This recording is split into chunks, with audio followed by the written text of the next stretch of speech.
എൻ്റെ പേര് ട്രീസ. എറണാകുളം ജില്ലയിലെ നോർത്ത് പറവൂരിൽ ഗോതുരുത്ത് ഇടവകയിൽ നിന്ന് വരുന്നു. എൻ്റെ കൂട്ടുകാർ പറഞ്ഞിട്ടാണ് ഞാൻ അത്ഭുത ജപമാലയെയും എൽറൂഹ ധ്യാന കേന്ദ്രത്തെയും പറ്റി 2024 അറിയുന്നത്. അന്ന് മുതൽ ഞാൻ ഈ പ്രാർത്ഥന കൂടിക്കൊണ്ടിരുന്നു. തുടർന്ന് കൂനമാവ്, കോട്ടപ്പുറം എന്നീ കൺവെൻഷനുകളിൽ പങ്കെടുക്കാൻ അനുഗ്രഹം കിട്ടി. ട്രീസയെ അനുഗ്രഹിക്കുന്നു എന്ന ജപമാലകളിൽ അച്ഛൻ പല പ്രാവശ്യം വിളിച്ചു പറഞ്ഞു. 2025 തുടങ്ങി ഏകദിന ശുശ്രൂഷകളിൽ വരുന്നതിന് കൃപ കിട്ടുകയും ചെയ്തു. ആദ്യ ഏകദിനത്തിൽ തന്നെ ആരാധനയിൽ അച്ഛൻ വിളിച്ചു പറഞ്ഞു 7 പേരുടെ ഇയർ ബാലൻസ് മാറിക്കിട്ടുന്നു എന്ന്. അതിലൊരാൾ ഞാനായിരിക്കുമെന്ന് വിശ്വസിച്ച് പ്രാർത്ഥിച്ചു. 10 വർഷത്തിലധികമായി എന്നെ അലട്ടിയിരുന്ന ആ രോഗത്തിൽ നിന്നും എനിക്ക് വിടുതൽ കിട്ടി. നല്ലൊരു കൈയടി കൊടുത്തേ കണ്ടോ, വിളിച്ചു പറയുന്നു, സംഭവിക്കുന്നു കണ്ടോ. ആദ്യത്തെ ഏകദിനത്തിൽ തന്നെ. രണ്ടാമത്തെ സാക്ഷ്യം താമസിച്ചു കൂടിയ ധ്യാനത്തിൽ എനിക്കുണ്ടായിരുന്ന ഫൈബ്രോമയാൾജിയ എന്ന അസുഖം കൗൺസിലിങ്ങും പ്രാർത്ഥനയും അച്ഛൻ്റെ കൈവയ്പ് ശുശ്രൂഷയും ബ്രദറിൻ്റെ പ്രാർത്ഥനയും വഴി സുഖപ്പെട്ടതാണ്. അന്ന് ഞാൻ സാക്ഷ്യപ്പെടുത്തിയപ്പോൾ അച്ഛൻ സൗഖ്യമായി. കുറച്ച് നാളുകൾക്ക് ശേഷം സാക്ഷ്യപ്പെടുത്തിയാൽ മതി എന്ന് പറഞ്ഞു. 15 വർഷത്തിൽ കൂടുതൽ എന്നെ ശാരീരികവും മാനസികമായി വിഷമിപ്പിച്ചിരുന്ന ഈ രോഗം പൂർണ്ണമായി പേശിവാദം എന്ന് വിളിക്കുന്ന ഈ രോഗത്തിന്റെ തീവ്രത വളരെ വലുതാണ്. നാം എന്തെങ്കിലും ചെയ്തുകൊണ്ടിരുന്നാൽ അറിയൂല വേദന, പക്ഷെ ഉറങ്ങാൻ പറ്റൂല, ഞെട്ടി എഴുന്നേൽക്കും. രാവിലെ എഴുന്നേൽക്കുന്നതും വേദനയോടെ തന്നെ. റെസ്റ്റ് ചെയ്താൽ ഈ വേദന കൂടുകയാണ് ചെയ്യണത്. ഈ അസുഖത്തിന്റെ പ്രത്യേകത അതാണ്.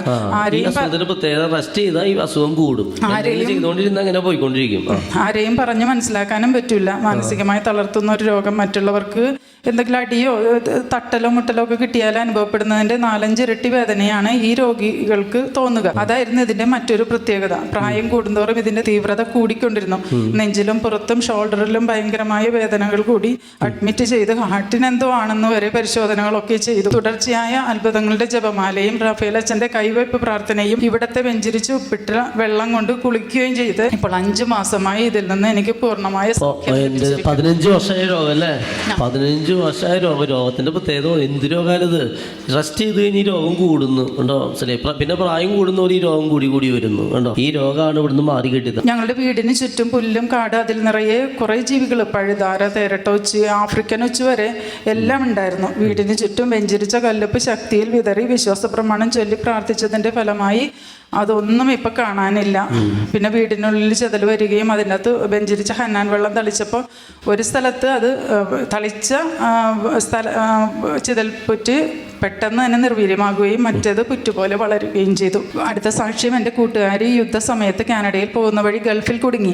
എന്നെ വിളിച്ചു പറഞ്ഞു ഞാനിവിടെ നിൽക്കുകയാണ്, എനിക്ക് ഒന്നും ചെയ്യാൻ പറ്റണില്ല എന്ന് പറഞ്ഞപ്പോൾ എനിക്ക് അത്ഭുത ജപമാലയല്ലാതെ ഒരു പരിഹാരവും ഉണ്ടായില്ല പറഞ്ഞു കൊടുക്കാനായിട്ട്. പ്രാർത്ഥന കൂടി അവൾ 2-ാം ദിവസം കാനഡയിൽ എത്തുകയും ചെയ്തു. നല്ലൊരു കഴിവ്. ഇതൊക്കെ എത്ര വലിയ ഭൂതോച്ചാരണ വസ്തുക്കളോട് കിട്ടിയ അനുഗ്രഹങ്ങൾ.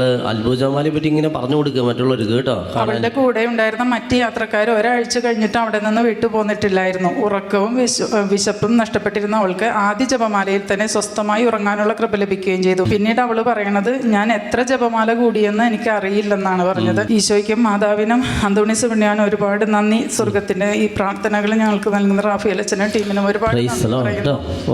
എന്തൊരു വലിയ സാക്ഷ്യങ്ങളാണ് നമ്മളിപ്പോൾ കേട്ടുകൊണ്ടിരിക്കുന്നത്.